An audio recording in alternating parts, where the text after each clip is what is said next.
साम्यवादी राज्य व्यवस्थामा धर्मलाई अफिम भनिन्छ। आफूलाई सर्वहाराको अधिनायकवादको पृष्ठभूमिमा राख्नुहुन्छ र नेपालको संविधान धर्मनिरपेक्षको संविधान छ, जुन तिक्तता अभिव्यक्त गर्नुभएको छ। त्यसले गर्दा के यो हिन्दूहरूको बीचमा द्वन्द्व लगाउने काम गर्नुभएको हो प्रधानमन्त्रीजीले? अहिले ठ्याक्कै हिन्दूहरूको बीचमा झगडा लगाएर क्रिश्चियनिटीको प्रभाव बढाउनलाई नरेन्द्र मोदीजी दोस्रो पटक प्रधानमन्त्री हुँदा त खड्ग ओलीजी पनि कुर्ता सुरुवाल लगाएर नरेन्द्र मोदीजीलाई भेट्न उहाँ जानुभयो। यो वास्तवमा हिन्दूहरूको भावनामा खेलवाड गर्नुभयो। हाम्रो नेपाल एकमात्र संसारको हिन्दू राष्ट्र नेपाल हुनुपर्छ। ए बाबा, जो गरिब भनेर सर्वहारा भन्छ उसलाई त अर्बौं त पैसै भएन। नेपाली जनता खाना नपाएर सडकमा मरिराखेका छन्।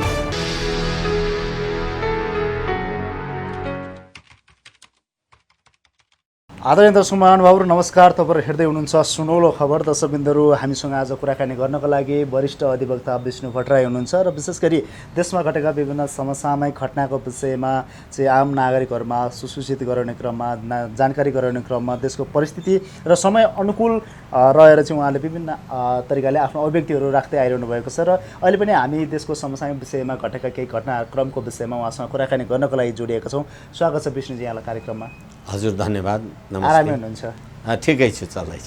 पछिल्लो समयको देशको घटनाक्रमलाई कसरी लिइरहनु भएको छ यहाँले? कसरी हेरिरहनु भएको छ? के कस्तो गतिविधिलाई चाहिँ नजर दिइरहनु भएको छ यहाँले? अब प्रश्नको लागि धन्यवाद। म सनातन संस्कृति समाज नेपाल भन्ने एउटा संस्था छ, त्यसको पनि वरिष्ठ उपाध्यक्ष छु म। र अहिले देशमा चलिराखेको गतिविधिहरू त धेरै चलिराखेका छन्। तपाईहरू झन् आम संसारको मान्छेहरू त्यसलाई हेरि नै राख्नु भएको छ। तर अहिले मलाई लाग्छ अनावश्यक रूपमा अस्ति असार 29 गतेको भानु जयन्तीका दिन यो देशको प्रधानमन्त्री जो आफू सर्वहाराको अधिनायकवाद अथवा कम्युनिजममा विश्वास गर्नुहुन्छ र तत्कालीन राज्य व्यवस्थामा अथवा साम्यवादी राज्य व्यवस्थामा र अहिले पनि यो साम्यवादी राज्य व्यवस्थामा धर्मलाई अफिम भनिन्छ, त्यस्तो राजनीतिक विचारधाराद्वारा अनुप्राणित भएको नेपाल कम्युनिस्ट पार्टी तर्फबाट नेपालको प्रधानमन्त्री हुनुभएको केपी शर्मा ओलीजीले अयोध्या, राम जन्मभूमि लगायतका विषयलाई लिएर जुन प्रकारको अभिव्यक्ति दिनुभयो त्यसले संसारका अर्बौं हिन्दूहरूको, हिन्दू धर्मावलम्बीहरूको राम, जनक, सीता, वाल्मीकि, रामायण अथवा हिन्दू धर्मावलम्बीहरूको भावनालाई विभाजित गर्ने काम गरेको छ। र प्रधानमन्त्रीजीले जे कुरा भन्नुभयो मलाई लाग्छ, हालाकि धेरै मानिसहरू होला, अब उहाँको पक्षधर मान्छेहरू हुन्छ कि के छ मलाई थाहा छैन, यो प्रधानमन्त्रीजीको यो अभिव्यक्तिलाई अन्धभक्त भनेर समर्थन गर्ने काम कारबाही गरेको देख्छु म। तर यो एउटा विशुद्ध प्रागैतिहासिक, पौराणिक भन्दा पनि अति पौराणिक, वास्तवमा संसारमा मानव जगतको सृष्टिकै प्रारम्भतिरको कुरा। जबकि वाल्मीकिले रामायण लेख्नु भएको समय चाहिँ 5औं शताब्दीको कुरा रहेछ। अहिले हामी 20औं शताब्दीमा आइपुगेका छौँ र त्यो 5औं शताब्दीमा वाल्मीकिले लेखेको रामायण हाम्रा आदिकवि भानुभक्तले चाहिँ यो 19औं शताब्दीमा वाल्मीकि रामायणलाई अनुवाद गर्नुभएको रहेछ। भनेपछि यत्रो यो बीचको यो गतिविधिमा जुन प्रकारका धार्मिक आस्था मान्यताहरू हिन्दूहरूको बीचमा भयो होला, त्यो मान्यतालाई खण्डित गर्ने अथवा त्यो मान्यतालाई विवादमा ल्याउने काम प्रधानमन्त्रीजीले गर्नुभयो र जुन कुरा प्रधानमन्त्रीजीले नगर्दाखेरि अहिले हिन्दूहरूको बीचमा जो चाहे भारतमा बसेका हुन्, नेपालमा बसेका हुन् अथवा पाकिस्तानमा, अमेरिकामा, युरोपमा जहाँ बसेका हुन्, त्यसलाई एउटा विवादमा ल्याउने काम गरेर वास्तवमा हिन्दूहरूको भावनामाथि विभाजन गर्ने काम भयो। यो समय सान्दर्भिक थियो या थिएन, अथवा यो कुराहरू अहिले आइरहँदाखेरि जस्तै उहाँले राम र अयोध्या चाहिँ चितवनको थोरीमा भनेर भन्दाखेरि यो समय सान्दर्भिक थियो या थिएन, अथवा उहाँले किन यस्तो भन्नुभयो र कस्तो किसिमको चाहिँ मेसेज दिन खोज्नु भएको, जस्तै हिन्दूहरू बिचमा पनि एक किसिमको एउटा चाहिँ अहिले विवाद आइरहेको अवस्थामा हो। मैले त्यसैले तपाईँलाई आदरपूर्वक निवेदन गरिराखेको छु, गर्दैछु कि अहिले यो कुनै आवश्यकताको विषय थिएन। संसारका हिन्दू धर्मावलम्बीहरू जो रामायण, गीता, वेद, महाभारत मान्छन्, त्यस्तो उसमा प्रधानमन्त्रीजी त कुनै धर्मलाई मान्नुहुन्न। उहाँ त आफूलाई सर्वहाराको अधिनायकवादको पृष्ठभूमिमा राख्नुहुन्छ र नेपालको संविधान धर्मनिरपेक्षको संविधान छ। अहिले उहाँले त्यो कुरालाई उठाएर र राजा रामचन्द्र, ठिक छ हाम्रो ठोरीको अयोध्यामा जन्मिनु भएको होला अथवा भारतको युपीको अयोध्यामा जन्मिनु भएको होला, जहाँ जन्मिनु भएको होला, तर त्यो कुरालाई अहिले विवादमा ल्याउने काम गरेर धर्मनिरपेक्ष देशको प्रधानमन्त्रीले हिन्दूहरूको बीचमा द्वन्द्व लगाउने काम गर्नुभयो। किनभनेदेखि अब अहिले अयोध्यामा नेपालको ठोरीमा रामको जन्मभूमि हो। हामी चाहिँ अब सीताको लागि यो विवाह पञ्चमीको दिन जन्ती लिएर जनकपुर जान्छौँ भनेर हाम्रो ठोरीका नागरिकहरूले हिन्दूहरूले भन्नुभएको छ। त्यसै गरेर अयोध्याबाट होइन, यो त सधैँ परम्परा आदिम कालदेखि चलेर आएको कुरा हो। हामी जनकपुर चाहिँ विवाह पञ्चमीमा जन्ती लिएर जान्छौँ भन्ने कुरा हुँदाखेरि र एक थरी अयोध्याका ऋषि, महर्षि, जोगी, सन्यासीहरूले नेपालका प्रधानमन्त्रीको बीचमा जुन तिक्तता अभिव्यक्त गर्नुभएको छ, त्यसले गर्दा के यो हिन्दूहरूको बीचमा द्वन्द्व लगाउने काम गर्नुभएको हो प्रधानमन्त्रीजीले? किनभनेदेखि म तपाईँलाई आदरपूर्वक निवेदन गर्न सक्दछु, अहिले यो धर्मको विवाद प्रधानमन्त्रीजीले कसको हितको लागि उठाउनु भयो? अहिले उहाँ संसदको अधिवेशन अन्त्य गर्नुभएको छ र त्यतिखेर संसदमा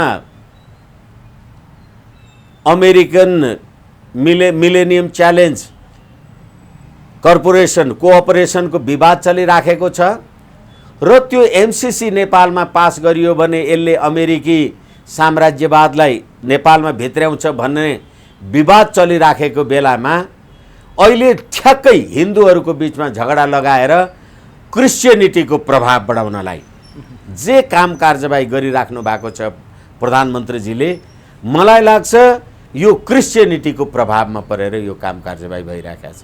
एउटा कुरा र अर्को कुरा के हो भनेदेखि हाम्रो देशको अथवा हिन्दूहरू बीचको सभ्यता, संस्कृति, मूल्य, मान्यता प्रधानमन्त्रीजीले त यो देशको नक्सा बमोजिमको केक बनाएर केकै काटेर खाइदिनु भयो र यही देशको प्रधानमन्त्री केपी शर्मा ओलीजी सधैँ दौरा सुरुवाल लगाएर बस्नुहुन्छ अथवा दौरा सुरुवाल लगाउनुहुन्छ। तर आजभन्दा 2.5 वर्ष अगाडि भारतमा नरेन्द्र मोदीजी दोस्रो पटक प्रधानमन्त्री हुँदा त खड्ग ओलीजी पनि कुर्ता सुरुवाल लगाएर नरेन्द्र मोदीजीलाई भेट्न उहाँ जानुभयो नि र त्यतिखेर उहाँले अयोध्या जनकपुर बस सेवा सञ्चालन गर्ने भनेर साँचो प्रदान गर्नुभयो। त्यो गरेको 2 वर्ष पुग्दा नपुग्दा 2.5 वर्ष पुग्दा नपुग्दा अहिले प्रधानमन्त्रीजी आफैले हिजो चाहिँ होइन अयोध्या जनकपुर हाम्रो चाहिँ राम जन्मभूमि र सीताको विवाह गरेर गएको ठाउँ भनेर भन्ने, त्यसको 2.5 वर्ष पुग्दा नपुग्दा होइन अयोध्या भनेको त हाम्रो यी ठोरीमै पो रहेछ भनेर भन्ने कुराले गर्दाखेरि यो वास्तवमा हिन्दूहरूको भावनामा खेलबाड गर्नुभयो। भारतलाई काउन्टर दिन खोज्नुभएको एकछिन एक थरी नेपाली अथवा नेपालमा रहेका हिन्दूहरू भन्नुहुन्छ यो कुराले त भारतको पो समर्थन गर्यो, यस्तो भनाइले त भन्ने खालका तर्कहरू आउँछन्। संसारका हिन्दूहरूको भावनामाथि खेल्ने कुरा भयो एक। र अर्को कुरा के भन्ने हो भनेदेखि अहिले यो विवाद उठाएर यसले कसको हित गरिराखेको छ भने यसले त क्रिस्चियनिटीको हित गरिराखेको छ। होली वाइन खाने कुराको लागि त यो देशको प्रधानमन्त्री त देशको प्रधानमन्त्री निवास बालुवाटार छोडेर होटल सोल्टी गएर बस्नुभयो। अनि उहाँले त हकजाहानले उहाँलाई चाहिँ हकजाहानलाई माधव नेपालजी केपी शर्मा ओलीजीले त शान्तिका महादूत भन्नुभयो नि, तर शान्तिका अग्रदूत त गौतम बुद्ध नेपालमै हुनुहुन्थ्यो। त्यो कुराको बारेमा उहाँहरूलाई पश्चाताप छैन। यसकारणले गर्दाखेरि क्रिस्चियनिटीको पश्चिमा प्रभावले नेपाल एउटा मात्रै संसारको हिन्दू राष्ट्रको पहिचानलाई समाप्त गर्ने काम यो गणतन्त्र, संघीयता र धर्मनिरपेक्षको संविधानले गर्यो। त्यसको उहाँहरू बाहक हुनुहुन्छ। र अहिले आएर हिजो चाहिँ होइन प्रधानमन्त्रीजीलाई चाहिँ सबै कुराको थाहा थियो, यो कुरा प्रधानमन्त्रीजीले भन्नुहुँदाखेरि यसको विरुद्धमा बोल्नेहरू त सबै भारतीय दलाल हुन् भन्ने कुराको एक थरी मान्छेहरूको कुरा छ भने योभन्दा 2 वर्ष अगाडि जब यिनै प्रधानमन्त्रीले अयोध्या र जनकपुरको त्यो बसको साँचो हस्तान्तरण गर्दा त्यतिखेर प्रधानमन्त्रीजी नेपालको प्रधानमन्त्री हुनुहुन्थ्यो कि भारतीय दलाल हुनुहुन्थ्यो त? अब अर्को कुरा आइराखेको छ फेरि यहाँ मैले निवेदन गर्नै पर्छ। नरेन्द्र मोदीजीले फ्रान्समा जर्मनमा गएर गौतम बुद्ध भारतमा जन्मेका हुन् भनेर भन्नुहुने, अनि नेपालको प्रधानमन्त्रीले चाहिँ राम चाहिँ नेपालकै छोरीमा अयोध्यामा जन्मिनु भएको हुन् भन्नु नहुने भन्ने तर्क राख्छन्। यदि नरेन्द्र मोदीजीले भनेको कुरा सत्य हो भनेदेखि र त्यही कुरालाई लिएर प्रधानमन्त्रीजीले भन्नुभएको हो भनेदेखि के त नरेन्द्र मोदीले गौतम बुद्ध भारतमा जन्मेका हुन् भनेको कुरा केपी शर्मा ओलीजीले मान्नु भएको हो त? होइन, नरेन्द्र मोदीजीले चाहिँ फाल्तु कुरा गर्नुभएको हो भनेर भन्ने हो भने त्यस्तै फाल्तु कुरा मैले गरेँ भने हो त? यसकारणले यस्ता कुराहरूसँगको तादात्म्यता राखेर त्यो कसैलाई खुसी पार्ने एउटा राजनीतिक पार्टी अथवा कुनै दल कसैको सेवक हुनुहुन्छ होला, यसले मैले त अघि भनिहालेँ हाम्रो आदिम संस्कृति सभ्यता साँच्ची भन्ने हो भने त 5औं शताब्दीमा हालाकि त्यो हिमवत खण्डमा अथवा वेद पुराणमा नेपाल भन्ने शब्द उल्लेख छ भनेको थियो होला। त्यतिखेरको ठोरी कहाँ थियो, त्यतिखेर यो अयोध्या कहाँ थियो र ठोरीमा भएको अयोध्याको नाउँ चाहिँ कसले राख्यो? त्यसै गरेर भारतको अहिले अयोध्या भनेर श्रीराम जन्मभूमि भनेर भनेका छन्, त्यसको नाउँ चाहिँ कसले राख्यो? वाल्मीकिले रामायणमा लेखेको अयोध्या भनेको त्यो त 2 ठाउँ त होइन होला नि त, कि चाहिँ ठोरी होला कि चाहिँ राम जन्मभूमि अयोध्या नै होला। भनेपछि अहिले वाल्मीकिले रामायण लेखेको कुरा त 5औं शताब्दीको कुरालाई त तपाईले 18औं शताब्दी 19औं शताब्दीमा आदिकवि भानुभक्तले वाल्मीकि रामायण नेपालीमा उल्था गरेर न हो।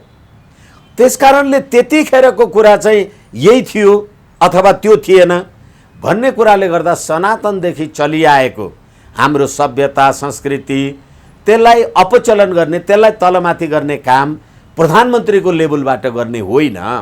देशमा विद्युत परिषद अब जस्तै भन्नुस् न, हामी कहाँ नेपालको सिमाना अथवा भारतसँगको सम्बन्धको बारेमा इपिजी अथवा प्रबुद्ध समूहको कमिटी बन्यो होला, त्यसले दिएको रिपोर्ट अहिले भारतका प्रधानमन्त्रीजीले नबुझ्नु भएको होला र त्यतिखेरको त्यो प्रबुद्ध समूहमा बसेको मान्छे नीलाम्बर आचार्य अहिले भारतको राजदूत हुनुहुन्छ र यो पनि त नेपाल र भारतको, यो नेपालको अयोध्यामा हो कि भारतको अयोध्यामा हो भने त्यस्तै बौद्धिक समूह गठन गरेर पुरातत्त्वविदहरूलाई राखेर यसको बारेमा अध्ययन छलफल गरेर हामीले हिन्दूहरूको संसारभरिका हिन्दूहरूको एकतालाई बलियो बनाउने काम गर्ने कि हिन्दूहरूलाई चाहिँ विभाजन गर्ने काम गर्ने? जस्तै यो विषयमा पुरातत्व विभागदेखि लिएर त्यहाँका जनप्रतिनिधिहरूदेखि लिएर अहिले यसको अनुसन्धान कार्यमा चाहिँ यो हो कि होइन भन्ने किसिमले लागिरहेका छन्, यसको यथेष्ट प्रमाण खोज्नको लागि लागिरहेका छन्। के लाग्छ यो चाहिँ अब साँच्चै नै उहाँहरूले चाहिँ यो सम्भव छ अथवा चाहिँ त्यस्ता किसिमको प्रमाणहरू जुटाउनको लागि उहाँहरू चाहिँ सक्षम हुनुहुन्छ अथवा सक्नु होला? अथवा भर्खरै तपाईँले भनेको कुरामा फेरि पनि अर्को प्रति प्रश्न उठ्छ।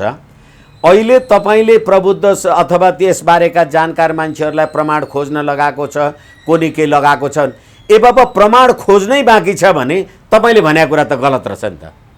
तपाईँ प्रधानमन्त्री जस्तो मान्छेले आफू बोलिसक्ने अनि यसको छानबिन गर प्रमाण गर भनेपछि कति गैर जिम्मेवार कुरा होला? होइन भनेदेखि त मैले यति कुरा भने यो चाहिँ प्रमाणिक कुरा हो भनेर भन्ने हो भने त अहिले किन समूह बनाउनु पर्यो? अहिले किन पुरातत्त्वविदलाई भन्नु पर्यो? अहिले किन प्राज्ञहरूलाई खोज्नु पर्यो? अहिले किन युनिभर्सिटी अन्तर्गत विश्वविद्यालय अन्तर्गतका मान्छेहरूलाई खोज्नु पर्यो? अहिले किन संसारका संस्कृति? त्यसो त जर्मनीको म्युनिक सहरमा अहिले पनि जेसस क्राइस्टले जनै लगाएको र टुपी पालेको फोटो छ भनेदेखि जेसस क्राइस्ट पनि त हिन्दू रहेछन् नि, यदि यो कुराले भन्ने हो भने। तर यसको अनुसन्धान र फेरि अर्को कुरा चाहिँ के हो भने संसारमा जतिवटा धर्महरू अहिले प्रमुख धर्महरू होलान्, जस्तो क्रिस्चियनिटी भन्नुहोस् जसको प्रणेता जेसस क्राइस्ट हुनु होला, मोहम्मद पैगम्बर मुसलमानको हुनु होला, त्यस्तै हाम्रा राम अथवा शिव पार्वती बुद्ध आदि इत्यादि जे भन्, यी सबै संसारको पूर्वीय गोलार्धमै जन्मेका छन्। हेर्नुहोस् त, नेपालमा जन्मेका छन् कि भारतमा जन्मेका छन् अथवा पाकिस्तानमा जन्मेका छन् अथवा बेथलेहेममा जन्मेका छन्। त्यसकारणले गर्दाखेरि बिना अप्रामाणिक कुरा बोलेर जसरी नेपाली जनता अथवा नेपाली जनता मात्रै होइन संसारका हिन्दूहरूलाई विभाजन गर्ने जे काम गरियो त्यसले हाम्रो नेपाल एकमात्र संसारको हिन्दू राष्ट्र नेपाल हुनुपर्छ भन्ने सनातन संस्कृति समाज नेपालको मान्यता र नेपाली जनताले जनआन्दोलनको टाइममा कहिले पनि धर्मको बारेमा आवाजै उठाएको थिएन। तपाईँले त त्यो धर्म समाप्त गर्नलाई त यो होली वाइनवाला काम गर्नुभयो, गुठी विधेयक लिएर आउनुभयो, के गर्नु भएन। यसकारणले यस्तो खालको कुरा गरेर हामीले हिन्दूहरूको भावनामाथि खेलवाड गर्ने काम जे गरिराखेका छौँ यो पश्चिमा डिजाइन हो। जसरी यी कुराहरू गरिरहनु पर्दा अहिले कोरोनाको महामारी लकडाउन भनौँ, अहिले बाढीको चाहिँ यो बाढीबाट प्रभावित परिरहेका छन् जनताहरू, त्यसमा यस्तो कोलाहल र यस्तो महामारी भइरहेको अवस्थामा प्रधानमन्त्रीज्यूले यस्तो अभिव्यक्ति दिएर एक त जनता बीच देशमा रहेका विदेशमा रहेका नागरिकहरू बीच एक किसिमको एउटा चाहिँ माहौलै अलिकति छुट्टै अलिकति भड्किलो किसिमको र अलिकति माइन्ड डाइभर्ट गर्ने किसिमको अभिव्यक्तिहरू ल्याइरहँदाखेरि र पार्टीभित्र पनि एक किसिमको नेतृत्व शीर्षस्थ नेतृत्वकर्ताहरू बिचमा पनि एउटा विवाद उत्पन्न भइरहेको असमझदारी भइरहेको अवस्थामा चाहिँ अब उहाँहरूले के गर्नुपर्छ र कसरी अगाडि बढ्नुपर्छ जस्तो लाग्छ? मैले तपाईँसँग पनि र धेरै आम सञ्चारको साथीहरूसँग कुरा गर्दाखेरि भनेको छु, अहिलेको नेपालको राज्य व्यवस्था भनेको संसदीय राज्य व्यवस्था हो अथवा वेस्ट मिनिस्ट्रियल सिस्टम भन्छौँ अथवा बेलायती संसदीय प्रणालीको हाम्रो संवैधानिक राजनीतिक व्यवस्था हो। अहिले संसदीय व्यवस्थामा सत्तामा 2/3 लगभग को पुगेको छ भने सर्वहाराको अधिनायकवाद, जसलाई प्रजातन्त्रमा विश्वास छैन सैद्धान्तिक रूपले है। र अहिले पनि उहाँहरू चाहिँ चीनद्वारा प्रतिपादित विचारद्वारा चीनमा चलिराखेको राजनीतिक प्रणालीद्वारा हामी चाहिँ अनुप्राणित छौँ भनेर भनिराख्नु भएको छ भने एउटा म तपाईँलाई निवेदन गरौँ, तपाईँ घोडा लिएर कहीँ गइराख्नु भएको छ तर तपाईँले अर्को गाईसँगको जस्तो व्यवहार गर्नुभयो भने त्यो गाई त घोडा चढे जस्तो चढ्ने कुरा त होइन, अथवा गोरु जोते जस्तो घोडा त जोतिने होइन। मैले यो कुरा किन निवेदन गरेको भने एउटा राजनीतिक व्यवस्थामा विश्वास गर्ने मान्छेले अर्कै राजनीतिक व्यवस्थाको संविधानको अन्तर्गत यो काम कारबाही गर्दाखेरि उहाँहरू त सर्वहाराको अधिनायकवाद भन्नुहुन्छ नि, उहाँहरूले संसदीय व्यवस्था चलाउनुहुन्न रहेछ, त्यो त नसक्ने रहेछ भन्ने कुरा त यो संविधान लागू भएको 2.5 वर्ष पुग्दा नपुग्दा देखियो। र यो कुरा कसरी पनि देखियो भने चाहे केपी शर्मा ओलीजीको 2028 सालदेखिको उहाँहरूको पनि राजनीतिक साम्यवादी व्यवस्थामा झापामा जनताका मान्छे मारेरै उहाँहरूले आफ्नो राजनीतिक गतिविधि गर्नुभएको हो। प्रचण्डजीहरूले पनि 17,000 मान्छे मारेरै गर्नुभएको हो। जो खुद नेपाली जनतालाई मारेर नेपालको राजनीति गर्छु भनेर आइराखेको छ, तिनीहरूले नेपाली जनतालाई हित हुने काम किन गर्छन्? र उनीहरूलाई त चिनिया राज्य व्यवस्था चाहिएको छ। यसै कारणले गर्दा यहाँको धर्म, संस्कृति, सभ्यता, हाम्रो नेपाली जनताको मूल्य मान्यता कुराहरूलाई जति सक्दो जति छिन्न भिन्न बनायो उति उहाँहरूको सर्वहाराको अधिनायकवाद फलिफाप हुने होला नि त। यो कहिलेसम्म चलिरहन्छ यो? हो, त्यसै कारणले गर्दा नेपाली जनताले जुन मत दिए, नेपाली जनताले तपाईँलाई राष्ट्रवादी भनेर मत दिएका हुन्। जबकि यो संविधान लागू हुँदा भारतले गरेको नाकाबन्दीमा त्यतिखेरका प्रधानमन्त्रीजीले स्ट्यान्ड लिनुभयो भनेर भोट दिएका हुन्। र फेरि अर्को कुरा म तपाईँलाई निवेदन गरौँ, यदि त्यतिखेर प्रधानमन्त्रीजीले लिएको स्ट्यान्डकै आधारमा मात्रै भोट दिएको हो भने त्यो खड्ग ओलीजीको सरकार त त्यो त अरू दलहरू पनि मिलेर बनेको संयुक्त सरकार थियो, अरू पार्टीलाई त भोट हालेनन् नि फेरि। यसै कारणले गर्दाखेरि अहिले एकपछि अर्को अब कतिचोटि दोहोऱ्याएर भन्ने, होली वाइनको कारणले गर्दाखेरि, गुठीको कारणले गर्दाखेरि, अब अहिले कोरोना महामारीको कुरामा तपाईँहरूलाई नि थाहा छ, उहाँले हिसाब बुझाउँदाखेरि 10 अर्बको हिसाब सार्वजनिक गर्नुभयो। भोलिपल्ट दोस्रो दिन तेस्रो दिन भएको थिएन, होइन यो त हिसाब तलमाथि भएछ, 1.5 अर्ब त तलमाथि। ए बाबा, जो गरिब भनेर सर्वहारा भन्छ उसलाई त अर्बौं त पैसै भएन। नेपाली जनता खान नपाएर सडकमा मरिराखेका छन्। त्यो सूर्यबहादुर तामाङ लगायतका मान्छेहरू तपाईँहरूले आफै आम सञ्चारमा हेर्नुभएकै छ। यतिखेर अहिले देशको राष्ट्रपति भएको मान्छे कार्पेट किनेर हाल्दैछ करोडौँको। 600 रुपियाँमा चाहिँ यो सुरक्षाकर्मीहरूको अथवा कोरोना बिमा हुँदो रहेछ। 1 करोडको चाहिँ कार्पेट किनेर हाल्दै हुनुहुन्छ। र देशको राष्ट्रपति भएको मान्छे एउटा पार्टीको कार्यकर्ता, एउटा पार्टीको सभापति, पार्टीको उपसभापति भए जस्तो जब पार्टीहरूको बिचमा टन्टा हुन्छ अनि शीतल निवास, अनि जब पार्टीको टन्टा हुन्छ अनि बालुवाटार। ए बाबा, तपाईँको शीतल निवास भनेको पार्टीको कार्यालय हो, अनि तपाईँको बालुवाटार भनेको पार्टीको कार्यालय हो। यस कारणले गर्दाखेरि अहिले नेकपाले जुन नेपालको साँच्ची भन्ने हो भने त उहाँहरूले ल्याउनु भएको यो राष्ट्रपतीय व्यवस्था अथवा उहाँहरूकै पार्टीको मान्छे, तत्कालीन उहाँहरूकै पार्टीको मान्छे राष्ट्रपतिजी हुनुहुन्छ भनेपछि त उहाँहरूले ल्याएको गणतन्त्रको उहाँहरूले अपमान गर्नुभएको छ। राष्ट्रपतिले यो संविधानको पालन र संरक्षण गर्छ भनेर संविधानको धारा 61(3) मा लेखेको छ, अनि राष्ट्रपतिजी संवैधानिक परिषद तलमाथि हुने कुराको अध्यादेश केपी शर्मा ओलीजीले ल्याउनु भयो भने अहिलेको बारे पास गर्नुहुन्छ। अनि फेरि यो त भएन भन्यो भने 2 दिन नपुगिकन फेरि फिर्ता गर्नुहुन्छ भनेपछि यो सम्पूर्ण सर्वहाराको अधिनायकवादवाला राज्य सत्तामा बसेका मान्छेहरूले संसदीय प्रजातन्त्रको संविधान र राज्य व्यवस्था चलाउन नसक्ने रहेछन्। त्यसैले जनताले जुन कुराको मत हाले वास्तवमा अहिले नेपाली जनतालाई पश्चाताप भएको हुनुपर्छ जस्तो लाग्छ मलाई। हुन्छ, यहाँलाई यो महत्त्वपूर्ण समय र विचारको लागि धेरै धेरै धन्यवाद। आगामी दिन पनि हामी यस्तै समस्या विषयसँग सम्बन्धित र आम नागरिकहरूमा दर्शकहरूमा सुसूचित गराउने क्रममा जोडिने रहनेछौँ। यहाँलाई यो महत्त्वपूर्ण समय र विचारको लागि धेरै धेरै धन्यवाद विष्णु भट्ट। हजुर, मलाई पनि मेरा अभिव्यक्ति राख्ने अवसर दिनुभयो। सुनौलो खबर सञ्चार माध्यमलाई हार्दिक प्रणाम, नमस्कार।